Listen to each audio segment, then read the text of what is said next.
Hello, and thanks for tuning into the show that goes around the continent to bring you stories near and far. I'm Joke Rogers at Channels Television here in Lagos, and I'm joined by Vincent McCory from the Voice of America in Washington. Thanks, I'm Vincent McCory at the Voice of America. Happy to be with you again for another edition of Africa 54. Let's start off with the latest from Nigeria. Channels Television in Lagos brings you that story. The Nigeria Electricity Liability Management Limited, NELMCO, has organized a 4-day retreat in Kano State, bringing together key players in the sector to re-strategize towards better service delivery and repositioning of NELMCO for greater efficiency in achieving its mandate. The Ministry of Power assures concerned groups that retreats will henceforth be on a regular basis to keep stakeholders in the electricity industry better informed.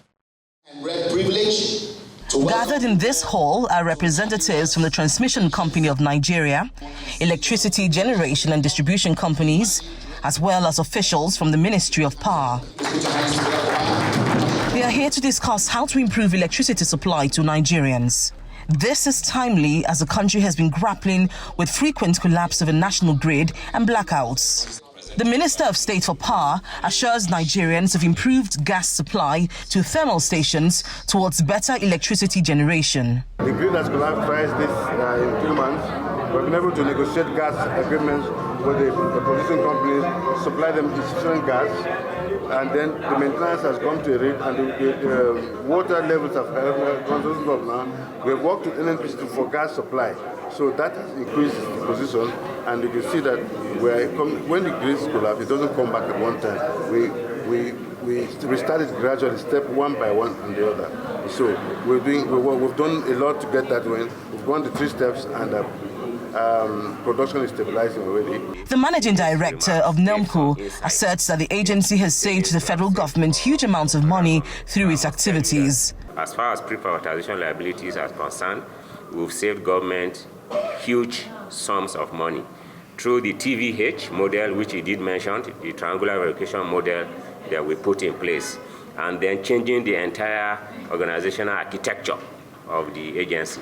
I guess we've also had the secretary of the Association of Electricity Generating Companies made mention of that. So by and large, NELMCO has successfully achieved his earlier mandate. The representative of the chairman of the House Committee on Power assures participants of prompt legislative intervention for the ailing power sector. As a team player in capacity building, it's part of the work that you should be able to oversight and to see how well are we going in their own sector. But the achievement they made so far is good. They're trying their best. The management, they're trying their best, honestly. But despite the fact that there are so many imbalances with other aspects, it's part of life. You can't get 100% whatever you are trying to do. It is hoped that such retreats will provide solutions to the numerous challenges confronting Nigeria's electricity sector. Joining us to discuss this is the former chairman, Nigerian Electricity Regulatory Commission, Dr. Sam Amadi. Glad to have you today on Africa 54.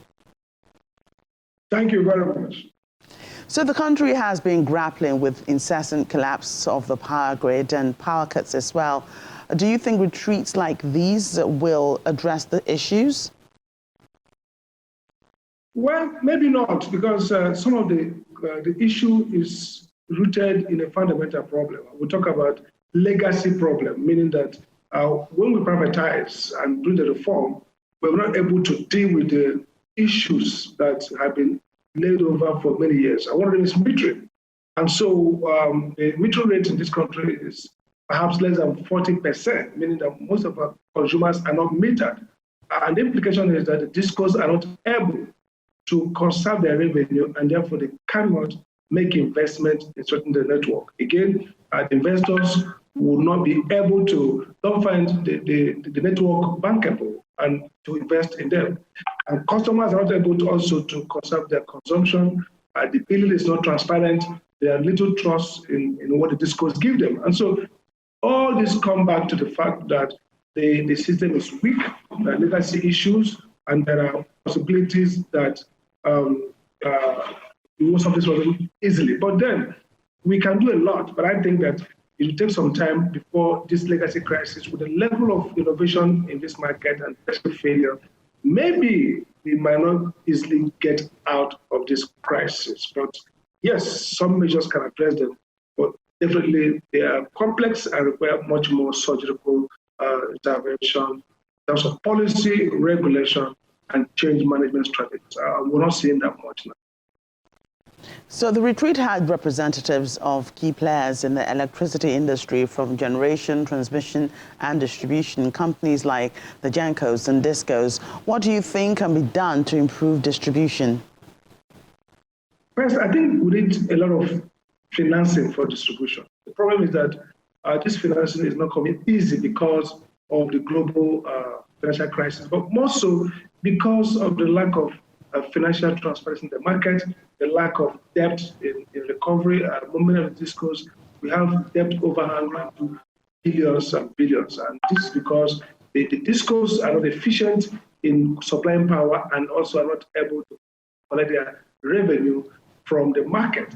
So that's also a problem. And secondly, there's a lot of policy failures in the sense that you saw what happened with the Disco. The government tried to appoint new owners on the board of Abuja Disco. Some of these policy irregularities create political risk that the investors may not like. And again, the Discos are very weak because they lack funding. Change management has not worked so much. And again, it needed so much financing to remove some of this dilapidated network to ensure we have low downtime and outrages. So except we deal with those crises, then the Discos will not be strong enough to carry the market. But that's the revenue box of the market.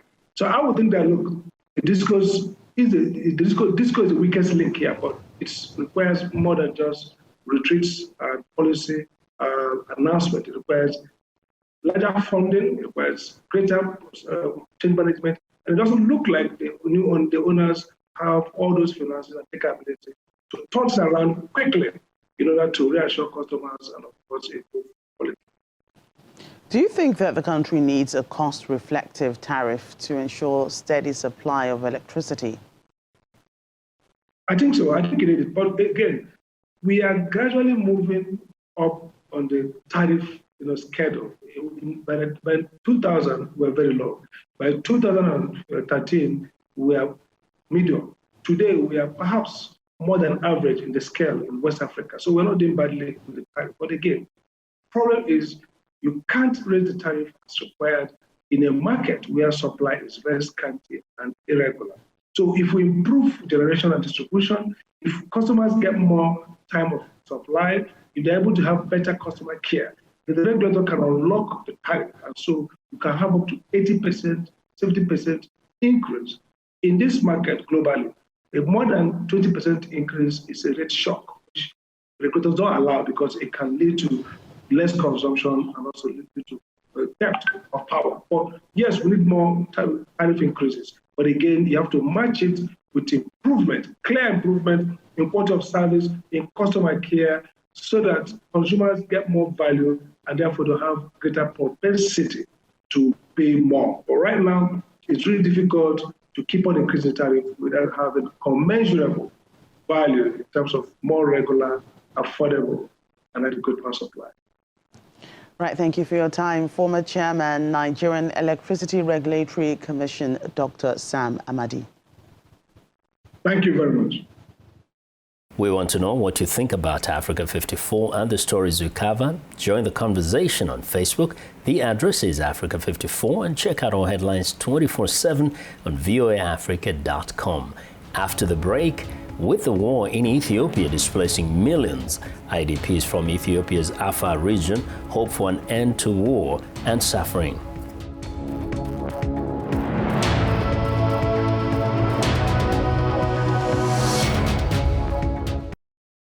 Welcome back to Africa 54. I'm Vincent Makori in Washington. Fighting between Ethiopia's federal government and forces from the Tigray region has displaced more than 2 million people since November 2020, according to the UN. This year, the fighting has shifted in the country's Afar region, displacing more Ethiopians as well as refugees from neighboring Eritrea seeking safety. For VOA, Vinicius Assis reports from Al-Fedra in Ethiopia's Afar region. Eritrean refugee Juma Ali Muhammad had been living peacefully in Ethiopia for 15 years. But in early February, fighting between Ethiopian federal forces, their allies, and Tigrayan forces spread to Afar, sending Juma and her family fleeing for safety. In the confusion, she was separated from her husband and 2 of their children. She and 3 other children are now living at this former salt deposit. During the escape, my husband and our other kids took a different way. Now we are struggling here, and we have needs. The UN's refugee agency, UNHCR, says thousands of refugees like Juma were displaced by fighting in Afar. The security in the area is very volatile, especially at the border between Tigray and Afar region. And indeed, not later than February, this has caused displacement of 20,600 Eritrean refugees, but also 300,000 people from Afar region. So we remain very concerned. 50-year-old Saleh Ali Muhammad and a few relatives fled the town of Abala with only the clothes they were wearing. We left everything there. I'm here with my daughter and her children, but my wife and the rest of my family are missing. Others displaced from Abala found shelter at a former high school with classrooms turned into bedrooms. Aisha Said Muhammad's husband was killed fighting against the rebels. He was a farmer and joined the militia to defend the town. After 2 days, he was shot and died. We didn't even have time to bury him. Humanitarian Truth, announced several days ago, has raised hopes that aid can get truth to those who need it. Despite the truth, more fighting has been reported in the Afar region this week. Meanwhile, Afar's displaced make the best of their shelter and hope it's only temporary. Vinicius Assis for VOA News, Avdera, Ethiopia. A 55-year-old nun in Eastern Democratic Republic of Congo, Sister Alphonsine Caesar, has built a micro hydropower plant to overcome daily electricity cuts in the town of Miti. Students at the secondary school in the locality can now learn computer skills from screens rather than from books. Clad in her white veil tucked under a builder's hat, she spends most of her day manning a micro-hydroelectric plant she built to overcome daily electricity cuts in her town of Miti in Democratic Republic of Congo.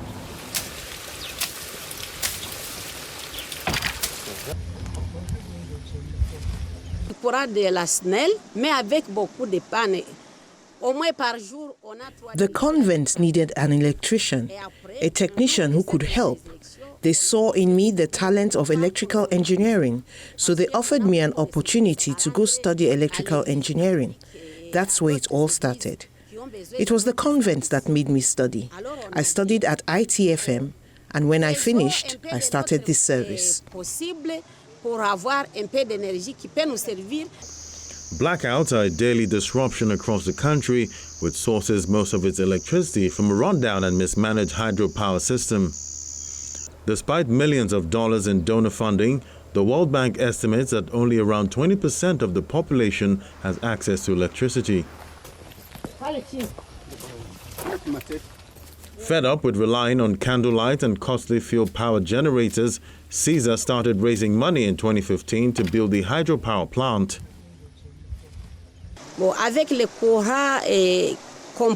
With the current we produce for the school, we believe that we are training young people, and with the current that we give to the hospital, we feel that we serve the whole population because we are there for the poor, and it is in the hospital that we meet people from poor backgrounds. Thanks to our efforts, students at Miti Secondary School can now learn computer skills from screens instead of books. This electricity is very important because it helps children a lot. It also helps the school.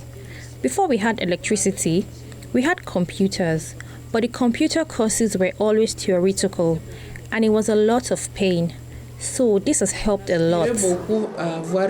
Without the plant, residents in Miti would only have electricity 2 or 3 days a week for a few hours. The World Bank study has found South Africa to be the most unequal country in the world, with women of color hit hardest by unemployment and gender-based violence, both made worse by the COVID-19 pandemic. While analysts say apartheid and poor governance are to blame, community aid groups like Phenomenal Women are working to address the issues. Linda Givitush reports from Johannesburg. The consequences of inequality are playing out every day in the historically black community of Soweto. The nonprofit group Phenomenal Women, which supports victims of gender-based violence, was due to open this office space nearly a year ago, but it was destroyed by vandals. Organizers say it's another side effect of high unemployment, rising drug use, and crime. If the woman is unemployed, the husband goes to work, he feels that he's the one bringing in the money. It puts her in a very vulnerable position. Phenomenal Women has expanded its work beyond gender-based violence. This hub was intended to offer skills training and a community library and act as a base for its food drives. It's also collaborating with community agricultural programs to create jobs for youth. The idea is to break the cycle of violence and poverty with opportunities. No one gets a job. We've been applying here, but no one gets a job. The issue goes back generations. The World Bank found that the country's history of racial segregation is continuing to leave Black Africans economically disadvantaged. What it means is that those children that are disadvantaged from birth are never going to reach their full potential. And if they don't reach their full potential, then the country doesn't meet their full potential. Better education and more equitable land ownership are among the solutions. The country already has affirmative action legislation that prioritizes hiring historically disadvantaged groups. But some experts say the policy has been abused and allowed nepotism and corruption, keeping the wealth in the hands of a few. We've seen instances of specifically Black women not getting the promotion because of a quota system is having explicit detrimental effect on Black women. I think that's just more evidence that it's crazy and that we should be going by merit. Despite the challenges, he says Black South Africans are increasingly among the country's wealthiest people. The World Bank says the government's taxation and wealth redistribution programs have made life better for the poorest. But the gap is widening. And with relentlessly rising unemployment rates, parents like Swartz are left wondering if their hard work would be more fruitful abroad. I don't know what the future of South Africa looks like. But for me personally, there's no future for us. There's no future for my kids. Whether it's for major improvements at home or new prospects abroad, the inequality has many South Africans wishing for a better life. Linda Givitush for VOA News, Johannesburg. A solar mini-grid in rural Malawi is powering maize mills, a sunflower oil facility, and helping one welder in a nearby village expand his business. The Sitolo solar mini-grid is one of Africa's routes towards low-carbon power.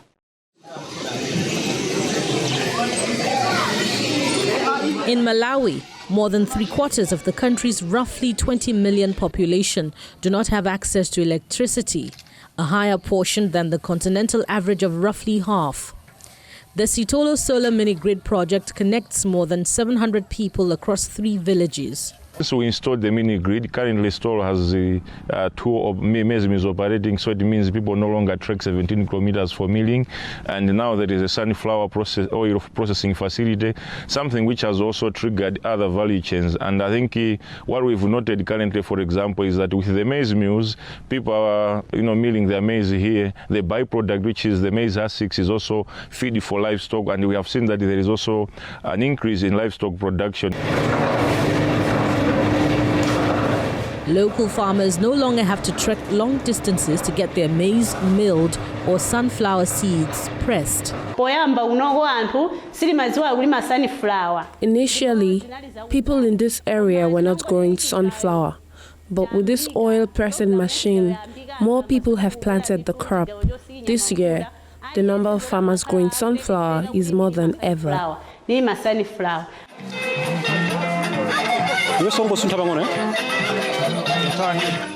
Malawi's power sector is one of the most severely constrained in sub-Saharan Africa, so the Sitolo project has made a big difference to people's lives. I see myself prospering from this electricity project. The young men around here used to travel far for repairs, but I am able to fix and repair every part right here. If this electricity project is extended to other rural areas, I believe it would help people with disabilities to be self-reliant. I am even willing to volunteer and train others so that they too can be economically empowered. The cost of solar power has fallen by more than 3/4 globally over the past decade. Experts say the success of the Sitolo solar mini-grid project shows that centralized grid systems are not Africa's only route towards low-carbon power. Teff, an ancient grain from the Horn of Africa, has found new enthusiasts in the United States. It is being cultivated in the American West and Midwest, where growers note its appeal as gluten-free superfood. VOA's Tewelde Tesfagabir reports from Nevada with my narration here. Nevada is known for being the home of Las Vegas, the center of America's gambling industry. But some farmers here are hoping to strike it rich by growing an ancient African grain. More farmers are moving to capitalize on growing demand for gluten-free foods by planting teff, a cereal grass native to the Horn of Africa. I started doing this almost 40 years now. Tesfa Dirar grew up helping his parents raise teff in what is now Eritrea. When he came to the United States for university, he missed the staple of spongy injera bread that is made from teff. Now, his Salem Foods markets the iron-rich grain online with recipes for injera and a history of teff, one of the oldest domesticated plants. Down the road at Desert Oasis Teff and Grain, John Gito and his son Miles say they're selling teff by truckloads to wholesale customers in California and in 1-pound bags to local consumers. Nevada, Idaho, Arizona, Southern California, those are all places where teff's grown at. Just because I think it mimics the natural climate of Ethiopia, high altitude, high temperature, which teff likes. At the University of Nevada, Reno, researchers are studying this drought-tolerant grain as a way to help adapt to climate change. As the western United States is getting drier and drier due to global climate change, we felt that it important to make an investment in some alternative crops. Professor Kirschman says teff's versatility adds value for Nevada farmers. Teff not only provides a high-quality forage for livestock production, but it gives us this very highly nutritious, mineral-rich, and gluten-free grain as an added benefit and for human consumption. Watching the market for teff expand from the East African diaspora to health-conscious consumers, Tesfa Dirar says the high-fiber superfood has global appeal. Teff could be used for making cookie, for making pancake, porridge, even the teff itself, the seed, you can boil it and make it hot breakfast cereal. And you can make it for pizza. Now we are working with Pizza Hut to provide them gluten-free teff, so you can make it for pizza. With great demand for the grain, Dirar is expanding teff cultivation in the states of Kansas, Minnesota, and Texas. For Tewelde Tesfagabir in Winnemucca, Nevada, Vincent McCory, VOA News. Well, and that's our show for today. You can find all the continent's top news and world news online at voaafrica.com. Check it out. I'm Vincent McCory in Washington. Channels Television has our last word from Lagos. We look forward to bringing you another show next week. To remember that channelstv.com is your source for news and other programming. I'm Joker Rogers. Thanks for watching and goodbye.